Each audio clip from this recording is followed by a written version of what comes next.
Make the bad man stop. Oh, you know this bad man never stops. This is Tim's New York Giants Straight Talk, powered by Online Big Blue LLC. We're going to have a live stream today at 3:15 to talk about the franchise tag. Oh, but we're going to tag news right as we speak. Saquon Barkley, of course, this is not a shocker, will not be tagged by the New York Football Giants. So Saquon Barkley is going to hit the free agent market. He is not going to, reporting by the NFL Network, he is not going to be tagged by the New York Football Giants. Not really a shocker. Is it video worthy, as I like to say sometimes?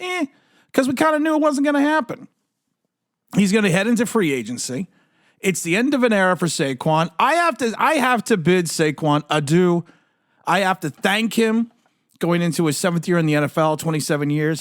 He's put up with a lot of crap with the Giants. I wouldn't be surprised if he has a little bit of few innuendos out there about Joe Shane and the organization itself, because now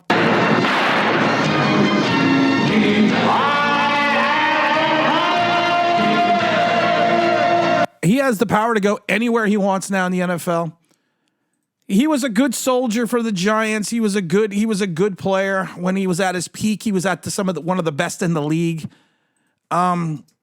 I find it interesting that for a guy that rushed for 5,000 yards for this team, 4.3 yards carried, 35 touchdowns, 288 receptions, that he never got, I think, the respect outside of that first season.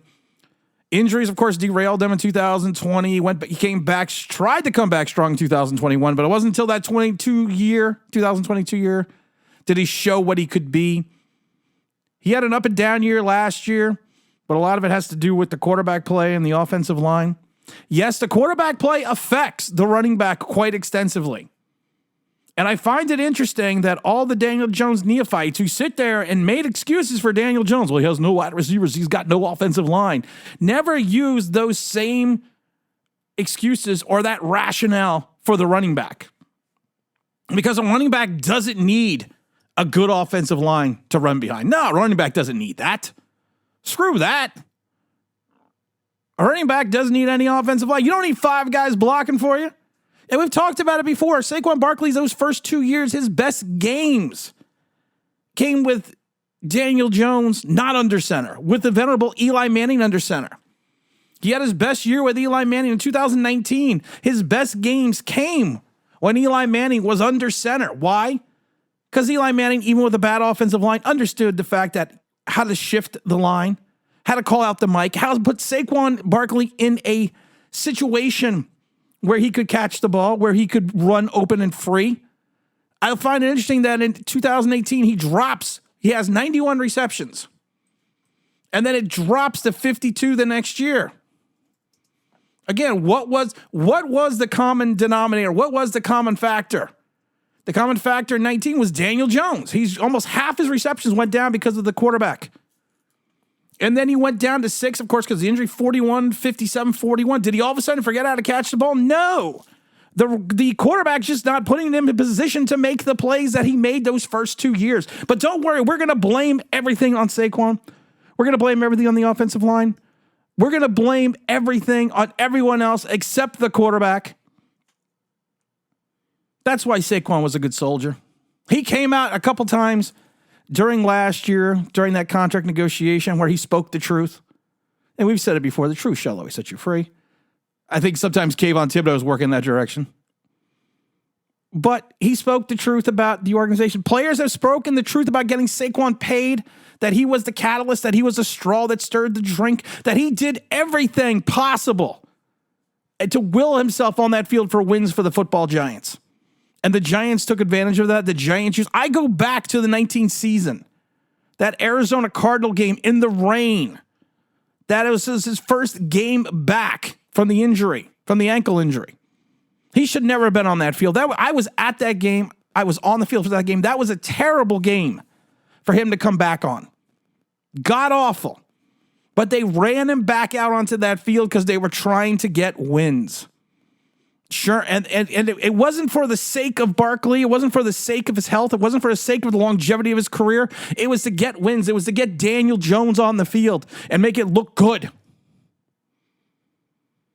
You basically at times ruin this kid's career, Saquon Barkley, because of your mismanagement, not only at the coaching level, because he had 3 different coaching staffs, but at the level of abuse from certain segments of the fans that put all the blame on Barkley, none of the blame on Saquon, put all the blame on Barkley, none of the blame on Jones.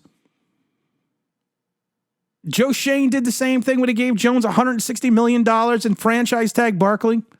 We're in this situation that we're in now because of the stupidity at times of our general manager.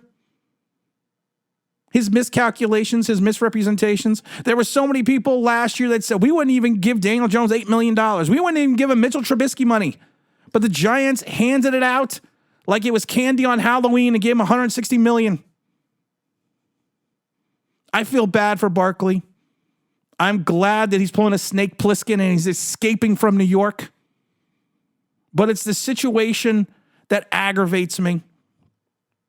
You had a guy that, in the time here, rushed for over 5,000 yards, had 3 seasons of over 1,000, multiple touchdown seasons twice, came back from the horrific injury, played probably when he shouldn't have played to help this team, and he gets shown the door because of the fact that you franchised a quarterback back in 2022, or the end of 2022 into 2023. You decided to franchise a quarterback that didn't deserve to be franchised. So you're taking a good player, a pillar of this Giant organization for the last 6 years, and showing him the door to start a new regime. And I wish Saquon well. I'm going to be a fan of whatever team Saquon ends up. I hope he goes to California. I hope he sits there and plays for Jim Harbaugh. I hope he goes to a winner because he deserves it. Yeah, I'm aggravated. Yeah, I'm not happy. Because of the fact that this whole situation at times could have been avoided. Kid born in the Bronx, playing for the Giants. And then at the end of the day, we treat him like this. We didn't do him dirty, but we kind of did a little bit. I think the players and the coaching staff knows. I just don't think the front office or the general manager know it, which makes me scared. Going to see what happens with Xavier McKinney in a little bit. And we're going to do, like I said, at 3:15, we're going to have the tag video, so make sure you stay tuned for that. And as always, this is Tim. Don't forget to like, don't forget to subscribe. Don't forget to ring that bell because you want to know why. That'd be awesome.